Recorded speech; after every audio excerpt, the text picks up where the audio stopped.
बिस्मिल्लाहिर्रहमानिर्रहीम। अस्सलाम वालेकुम व्यूअर्स, कैसे उम्मीद करती हूँ कि सब ठीक होंगे। शुक्र अल्हम्दुलिल्लाह मैं भी ठीक हूँ। तो व्यूअर्स, जैसे कि आप सब जानते हैं कि आप साथ रेमेडीज़ और रेसिपीज़ शेयर करती हूँ और दुआओं का भी एक सिलसिला शुरू किया हुआ है।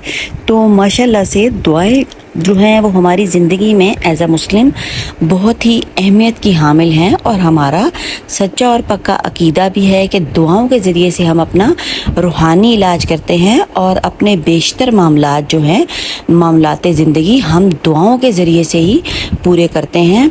और रब ताला ने हमारे लिए कुरान जैसा तोहफ़ा इसीलिए उतारा है कि हम, क्योंकि कुरान जो है वो पूरा का पूरा फ़लसफ़ा या हयात है।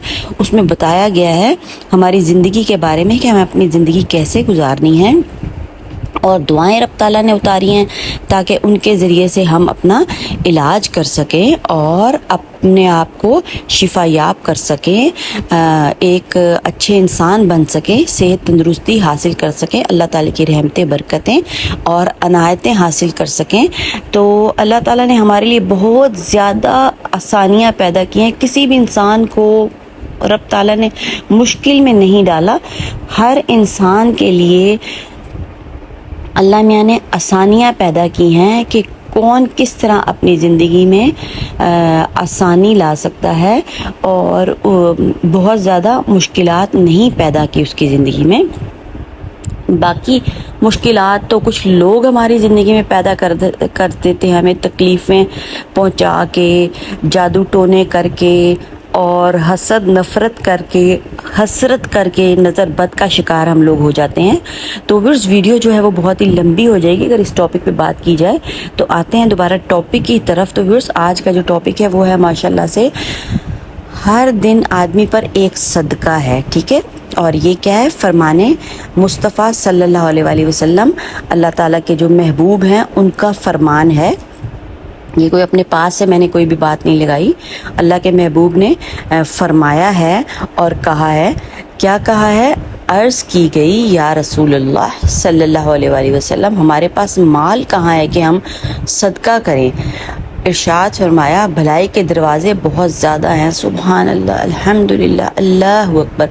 कि भलाई करने के दरवाज़े जो हैं वो बहुत ज़्यादा हैं और ये नहीं है कि माल के ज़रिए से ही हम सिर्फ जो है वो सदका कर सकते हैं। और सदका करने में भी रब ताला ने हमारे लिए फ़ायदा रखा है।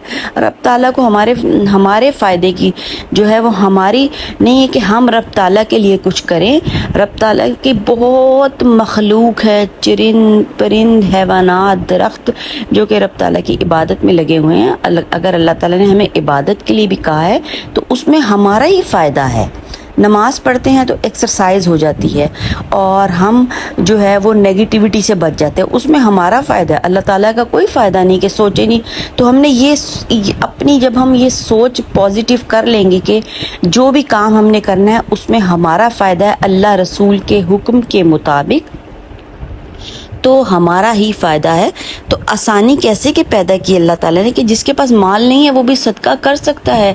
ये नहीं कि माल नहीं है तो वो बेचारा उदास होता फिरे और वो माल वालों को देखे कि जनाब वो तो इतना सदका कर रहे हैं और मैं नहीं कर सकता और मायूस हो जाए। मायूस बिल्कुल भी नहीं होना। अल्लाह ताला ने बहुत आसानियाँ दी हुई हैं, तो उसके लिए भी रब ताला का शुक्र अदा करना है, शुक्र की दुआएं पढ़नी है। शुक्र की दुआ भी मैंने डाली हुई है, अल्लाहुम्मा आइन्नी अला ज़िक्रिका व शुक्रिका व हुस्न इबादतिका। तो ये भी व्यूअर्स दुआएं मेरे इस चैनल पे सब मौजूद हैं। आप जाके चैनल पे हर दुआ का एहतमाम है उसमें, तो आप देख सकते हैं और अपनी ज़िंदगी में आसानियाँ पैदा कर सकते हैं। तो व्यूअर्स, क्या है?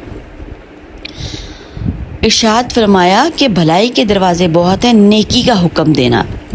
अब आप किसी को भी नेकी का हुक्म दे दें, कोई अच्छी बात कह दें, तो वो सदक़े में आ जाएगा, उसका अजर मिलना है हमें बाकायदा तौर पे। वही सदक़े का अजर उतना ही मिलना है जितना कि किसी मालदार आदमी ने हज़ारों लाखों का सदका किया है। अगर किसी को नेकी का हुक्म देते हैं और किसी की ज़िंदगी संवर जाती है तो क्या होता है कि उसका भी बहुत ज़्यादा अजर है और वो सदक़े में आ जाते हैं। बुराई से मना करना, अब जब आप एक इंसान को बुराई से मना करते हैं तो क्या होता है कि उसकी ज़िंदगी संवर जाती है, वो बुराई से हटता है, नेकी की तरफ आता है, तो वो भी सदका है, उसका अजर भी मिल जाएगा। اور راستے سے تکلیف دہ چیز کو ہٹا دینا. اب جب راستے سے تکلیف دہ چیز ہٹ جائے گی تو لوگوں کو آسانی ہو جائے گی. جب ان کی زندگی آسان ہو جائے گی, سہولت ہو جائے گی, تو اس کا بھی ثواب ہمیں مل جانا ہے. ماشاءاللہ سبحان اللہ. اور بہرے کو بلند آواز سے گفتگو کر کے سنانا, دیکھیں یہ بھی صدقے میں آتا ہے. اگر کوئی بہرا ہے فیملی میں بھی ہے اور اگر آپ اس کو اونچی آواز میں کریں تو کوفت مت کھائیں کہ بار بار بتانا پڑ رہا ہے. تو اس کو اگر ہم اپنے ذہن میں ایک چیز رکھ لیں کہ یہ صدقہ ہے, ٹھیک ہے, اندھے کو راستہ بتانا اور حاجت مند کی مدد کرنا, اور جی سبحان اللہ, الحمدللہ, اللہ اکبر, لا الہ الا اللہ کہنا, یہ سب کچھ تمہاری طرف سے اپنی جان کا صدقہ ہے. دیکھ لیں ویورز, پھر وہی جو صدقے ہم دیتے ہیں بڑے بڑے بکرے ہزاروں لاکھوں کے اور جی بڑی بڑی چیزیں, تو یہ چھوٹی چھوٹی چیزیں بھی جن کے پاس مال و اسباب نہیں ہیں تو کر کے صدقے میں شامل ہو سکتے ہیں. تو ویورز دیکھیں کتنی چھوٹی سی یہ باتیں تھیں اور وزن کے لحاظ سے یہ کتنی بڑی باتیں ہیں. تو بس بات یہ کہ ہم نے تھوڑا سا سوچ سمجھ کر چلنا ہے, اپنی عقل سمجھ سے اگر چلیں گے تو زندگی میں کامیاب ہو جائیں گے. اگر لوگوں کو ہی دیکھتے رہیں گے کہ جی یہ ہے وہ ہے, اس کے پاس مال ہے میرے پاس مال نہیں ہے, تو ہم نے سمجھنا کیا ہے کہ ہمارے پاس ہم نے اپنی استطاعت کے مطابق جو رب تعالیٰ کا حکم ہے اور حضرت محمد صلی اللہ علیہ وآلہ وسلم نے فرمایا اس کے مطابق بھی صدقہ کر کے اجر حاصل کر سکتے ہیں, اپنی نیکیوں کو بڑھا سکتے ہیں. تو پھر تک آپ کو ویڈیو پسند آ رہی تو چینل کو سبسکرائب کریں, لائک کریں اور شیئر تو اس کو زیادہ سے زیادہ کریں کہ جو لوگ مایوس ہے کہ ہم صدقہ کہاں سے کریں, ہمارے پاس مال نہیں ہے, یہ نہیں ہے, وہ نہیں ہے, تو وہ بھی کر کے اجر حاصل کر سکتے ہیں.